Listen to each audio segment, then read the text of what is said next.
கிருஷ்ணகிரியில 8வது படிக்கிற ஒரு குழந்தைய அங்க இருக்கிற 3 ஆசிரியர்கள் பாலியல் வன்கொடுமை தொடர்ந்து பண்ணிட்டு இருக்காங்க.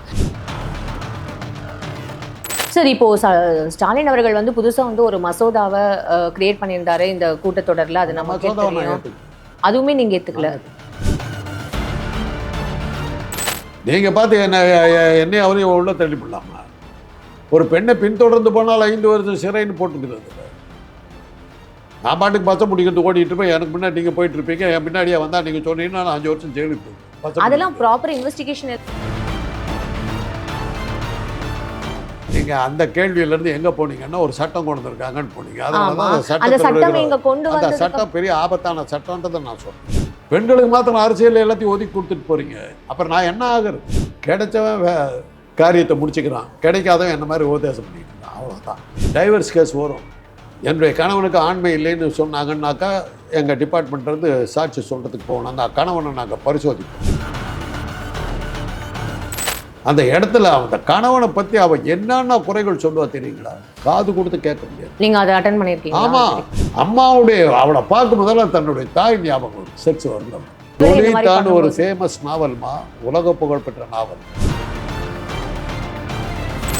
அந்த பெண்ணுக்கு அந்த சின்ன சிறுமிக்காக அந்த அவங்க அம்மாவை கல்யாணம் பண்ணிக்கிறோம். அந்த புத்தகம் அப்படி வித்துச்சுமா. ஏன் வித்துச்சு? அத்தனை ஆம்பளை மனசுல அந்த வக்கரம் இருக்குது. சார், இப்போ இங்கேயே டீனேஜில் வந்து ஒரு பொண்ணு கழிவறையில் வந்து அவளே குழந்தைய வந்து பெத்தெடுத்து அதை கொண்டு போய் சுற்றி இதில் போட்டதும், அம்மாவுக்கும் பொண்ணுக்கும் என்ன பையனுக்கும் என்ன வயசு வித்தியாசம்னாக்க 2 வயசு 3 வயசு வித்தியாசத்தெல்லாம் இருந்தவங்க. அதெல்லாம் ஒழிச்சுக்க. வெள்ளைக்காரன் ஆடி போயிட்டாங்க. நீங்கள் கேட்ட அத்தனை கேள்வி கேட்டாப்பா. பண்பாடு கலாச்சாரம் என்னடா நடக்குதுங்க? பிபிடி சினிமா நேயர்கள் அனைவருக்கும் வணக்கம். இன்னைக்கு நம்மளோட டாக்டர் காந்தராஜ் சார் தான் இருக்காரு. நிகழ்ச்சிக்கு போகலாம். சார் வணக்கம். சார், இப்போ இங்கே சட்டம் ஒழுங்கு வந்து எந்த அளவுக்கு கொஸ்டின் மார்க்காக இருக்குன்றது தொடர்ந்து கேள்வி கேட்கப்படுற மாதிரி தான் சார் இருக்கு. நேத்தி ஒரு இன்சிடென்ட் நடந்தது. கிருஷ்ணகிரியில் 8வது படிக்கிற ஒரு குழந்தைய அங்கே இருக்கிற 3 ஆசிரியர்கள் பாலியல் வன்கொடுமை தொடர்ந்து பண்ணியிருந்ததுனால அவங்களாம் அரெஸ்ட் பண்ணியிருக்காங்க. சார், இந்த மாதிரி வந்து தொடர்ந்து ஒரு விஷயங்கள் இங்கே பார்க்கப்படுது. அதுவும் ஸ்கூல் காலேஜஸ் குழந்தைங்க தான் டார்கெட்டு அப்படின்னா, அதுவும் அங்கே சொல்லிக் கொடுக்குற ஆசிரியர்களே இதை பண்ணும்போது இதுக்கு ஒரு எண்டே இல்லையான்ற மாதிரி இருக்குல்ல சார்? இதெல்லாம் ஜஸ்டிஃபை பண்ண முடியாது, எதுக்கவும் முடியாது, தடுக்கவும் முடியாது. சார், இப்போ ஸ்டாலின் அவர்கள் வந்து புதுசா வந்து ஒரு மசோதாவை கிரியேட் பண்ணியிருந்தாரு இந்த கூட்டத்தொடர்ல. அது நமக்கு தெரியும். அதுவுமே நீங்க ஏத்துக்கல. நீங்க பார்த்து என்னை அவரையும் உள்ள தள்ளிவிடலாமா? ஒரு பெண்ணை பின்தொடர்ந்து போனால் 5 வருஷம் சிறைன்னு போட்டுக்கிறது. நான் பாட்டுக்கு பச்சை பிடிக்கிறது ஓடிட்டு போய் எனக்கு முன்னாடி நீங்கள் போயிட்டு இருப்பீங்க, என் பின்னாடியே வந்தால் நீங்கள் சொன்னீங்கன்னா நான் 5 வருஷம் ஜெயிலுக்கு போயிடுவேன். அதெல்லாம் ப்ராப்பர் இன்வெஸ்டிகேஷன் எல்லாமே யாருமா இது பண்ண பாரு. எனக்கு பிடிக்காத ஒரு போலீஸ்காரன் வந்து பிடிச்சானா என்ன பண்ண முடியும்? சரி, அப்படி ஒரு கடுமையான சட்டமும் இங்க கொண்டு வரல அப்படின்னா இந்த மாதிரியான ஒரு விஷயங்கள் தொடர்ந்து இங்க பார்க்க இருக்கட்டும்னா, ஆணுக்கு பெரிய ஆபத்தை உண்டாக்கி இருக்கிற சட்டம் அது. அதை நான் ஏற்றுக்க முடியாது. ஏன்னா நான் செக்ஸாலஜிஸ்ட். யாரை வச்சு அந்த சட்டத்தை போட்டேன்? அந்த கமிட்டியில் யார் இருந்தா? அந்த சட்டத்தை உருவாக்கின கமிட்டியில் யார் இருந்தா? வெறும் வக்கீலை வச்சுட்டு போட்டியா? சமூக நல ஆர்வலர்களை கூப்பிடணும், சைக்காலஜிஸ்ட்டை கூப்பிடணும். அவங்களெல்லாம் வச்சு டிஸ்கஸ் பண்ணிட்டு ஒரு மாநாடு போட்டு பேசி எல்லாம் இது பண்ணதுக்கு பிறகு தான் அதெல்லாம் கொண்டு வரும். சார், 45 வருஷம் அவருக்கும் இந்த அரசியல் அனுபவம் இருக்கிற போது இது ஒரு மாதிரியான ஒரு சட்டத்தை யாருமே எடுக்காத போது அவர் இது வந்து இப்போ வந்து என்னன்னா உங்களுக்கு பாப்புலாரிட்டி கொடுக்கறதுக்கு எல்லாம் வரும். நீங்கள் பெண்களுக்கு மாத்திரம் பஸ் விட்றீங்கம்மா. பெண்களுக்கு மாத்திரம் அரசியல் எல்லாத்தையும் ஒதுக்கி கொடுத்துட்டு போகிறீங்க. அப்புறம் நான் என்ன ஆகிறது? ஒரு பெண் வீட்டில் வந்து வேலை செய்யாமல் வீட்டில் இருந்தாக்கா யாரும் ஒன்றும் கேட்க மாட்டாங்க. அவளுக்கு வயசு வந்துருச்சு, அவள் வீட்டில் இருக்கிறாங்க. ஒரு ஆம்பளை வந்து 20 வயசு ஆகி வீட்டில் உட்காந்துட்டு இருந்தாலும் வரதட்டி நாட்டு சம்பாதிக்கிறதுக்கு யோகத்தில் ஊட்டியை உட்காந்துட்டு கேட்க மாட்டாங்களா இல்லையா? நான் வேலைக்கு போகிற இடத்துல நீங்கள் உட்காந்துருக்கீங்களே, நான் எப்படி போகிறது வேலைக்கு? ஆம்பளை சம்பாதிச்சாகணும். சம்பாதிக்கிறது ஆணுக்கு அழகு சம்பாத்தியங்கிறீங்க. சரி, அப்படி ஒரு ஆம்பளைக்கு வேலை கிடைக்கிறதுக்கு வாய்ப்பே இல்லாம எல்லா இடத்துலயும் நீங்க வந்து உட்காந்துக்கிட்டா நான் என்ன பண்ண முடியும்? காந்தராஜ் சார், இப்போ நீங்க இந்த டாபிக் நீங்க பேசுறது வந்து டோட்டலி வந்து டிவியேட் ஆகிற மாதிரி இருக்கு. இந்த ஆசிரியர்கள் தொடர்ந்து இந்த மாதிரியான பாலியல் வன்கொடுமை, அதுவும் குழந்தைங்க, அப்புறம் வந்து பள்ளி படிக்கிற குழந்தைங்களுக்கும் கல்லூரிகளில் இருக்கிற ஒரு குழந்தைங்களுக்குமே சேஃப்டி இல்லை அப்படின்னா, தமிழகத்துல பெண்களுக்கான மாநிலம், பெண்களுக்கு தான் சேஃப்டி இல்லை நம்பர் 1ன்ற மாநிலம் திகழுது. நீங்க அந்த கேள்வியில இருந்து எங்க போனீங்கன்னா ஒரு சட்டம் கொண்டு வந்திருக்காங்கன்னு போனீங்க. அந்த சட்டம் இங்க கொண்டு அந்த சட்டம் பெரிய ஆபத்தான சட்டம்ன்றதை நான் சொல்றேன். மிகப்பெரிய ஆபத்தான சட்டம். டைவர்ஸ் கேஸ் வரும். என்னுடைய கணவனுக்கு ஆண்மை இல்லைன்னு சொன்னாங்கன்னாக்கா எங்கள் டிபார்ட்மெண்ட்லேருந்து சாட்சி சொல்கிறதுக்கு போகணும். அந்த கணவனை நாங்கள் பரிசோதிப்போம், அவனுக்கு ஆண்மை இருக்கா இல்லையான்னு பரிசோதிப்போம். அதை நாங்கள் சாட்சி சொல்கிறதுக்கு போகணும். அந்த இடத்துல அந்த கணவனை பற்றி அவன் என்னென்ன குறைகள் சொல்லுவா தெரியுங்களா? காது கொடுத்து கேட்க முடியாது. நீங்கள் அதை அட்டன் பண்ணியிருக்கீங்க? ஆமாம், நான் போய் உட்காந்துருந்தா கணவனுக்கு ஆண்மை இருக்குது. செலக்டிவ் இம்பார்ட்டன்ஸ்னு ஒன்று இருக்குமா? பொண்டாட்டிக்கிட்ட மாத்திரம் அவனுக்கு செக்ஸ் வராது, ஊரில் போகிற வரவங்கிட்ட நான் செக்ஸ் வச்சுக்குவேன். அதை நீங்கள் பார்க்கணுன்னாக்கா மறுபிறவின்னு தமிழில் ஒரு படம் வந்தது, முத்துராமனும் மஞ்சளாவும் நடித்தது. அந்த ஹீரோயின் வந்து அவங்க அம்மா மாதிரியே இருப்பான், ஈடிபஸ் காம்ப்ளெக்ஸ்னு பேர். லவ் பண்ணி கல்யாணம் பண்ணிக்கிறான். கல்யாணம் பண்ணிட்டு போனாக்கா ஃபஸ்ட் நைட்டுக்கு பொண்டாட்டிக்கிட்ட வரவே மாட்டேங்க. அவளை பார்த்தா ஒதுக்கி ஒதுக்கி ஓடுறான். அவளுக்கு என்னென்னமோ பண்ணி பார்க்குறான். அஃப்கோர்ஸ் செக்ஸ் ஓரியன்டாக தான் எடுத்தாங்க, அதை சைக்காலஜி கொஞ்சம் பின்னாடி தான் தரணும். அப்புறம் தான் அவளுக்கு ஏதோ இவகிட்ட இருந்துட்டு இவகிட்ட அப்ரோச் பண்ணுறான் செக்ஸுக்கு. இவ்வளோ தள்ளிட்டு இவன் வெளியே போயிடுறான். எங்கடான்னு போய் பார்த்தாக்கா வீட்டில் இருக்கிற வேலைக்காரியோட அவன் செக்ஸ் வச்சுக்கிட்டு இருக்கான். நம்மளை விட்டுட்டு வேலைக்காரிகிட்ட செக்ஸ் வச்சுக்கிறான்னு என்ன அர்த்தம்? There is something wrong. உடனே சைக்காட்ரிஸ்ட்டை கூட்டு போனா அவங்க அம்மா இவனாட்டமே இருக்கா, செத்து போயிட்டான் சின்ன வயசில்.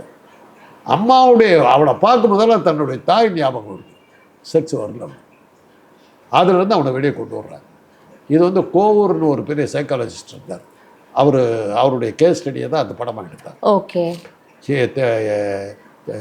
மலையாளத்தில் புனர்ஜென்மன்னு வந்தது, தமிழில் மறுபிறவி. Fine sir. இது மாதிரி இருக்குது. அதாவது இதுக்கு வந்து செலக்டிவ் இம்பார்ட்டன்ஸ் பேர் சார். இதெல்லாம் வந்து நாங்கள் வந்து சாட்சி சொல்லும்போது பயன். சரி சார், இப்போ இந்த பள்ளிகளில் படிக்கிற குழந்தைங்களுக்கும் காலேஜில் படிக்கிற பொண்ணுங்களுக்கும் வேலைக்கு வெளியில போனாலே பெண்களுக்கு பாதுகாப்பே இல்லை அப்படின்னும் போது அங்கேருந்து பண்டிகையிலேருந்து உடனே வேலைக்கு போகிற பொண்ணுக்கிட்டு போயிடுறீங்க. பண்டிகையில் இருக்கிற சின்ன பிள்ளைகள் அது ஒரு செக்ஸ் வக்கரம், அது ஒரு செக்ஸ் வக்கரம். அது எப்படி சார் ஆசிரியர்கள் லோலிதான்னு ஒரு ஃபேமஸ் நாவல்மா, உலக புகழ்பெற்ற நாவல், ரஷ்யன் ஆத்தர் எழுதுனது, விளாடிமிர் நாபகோவ். ஏற்கனவே ஒரு டிவியில் சொல்லியிருக்கேன். 60களில் வந்து பெஸ்ட் செல்லர் அது. 2 புத்தகங்கள், 2மே ரஷ்யர்களாக எழுதப்பட்டது. ஒன்று வந்து டாக்டர் ஜிவாகோ, நோபல் பிரைஸ் வாங்கிச்சு. இன்னொன்று வந்து லோலிதா. அது என்ன தெரியுமா லோலிதா கதை? ஒரு பள்ளிக்கூடத்துக்கு போகிற அந்த லோலிதாங்கிற பொண்ணை கதையினுடைய நாயகன் ஆசைப்படுறான். இவன் 45 வயசுக்காரன், 14 வயசு பொண்ணு. அதுக்காக அவங்க அம்மாவை கல்யாணம் பண்ணிக்கிறான். அந்த பெண்ணுக்காக, அந்த சின்ன சிறுமிக்காக அந்த அவங்க அம்மாவை கல்யாணம் பண்ணிக்கிறான். அதில் ஒரு 13 பக்கம் வரும்மா.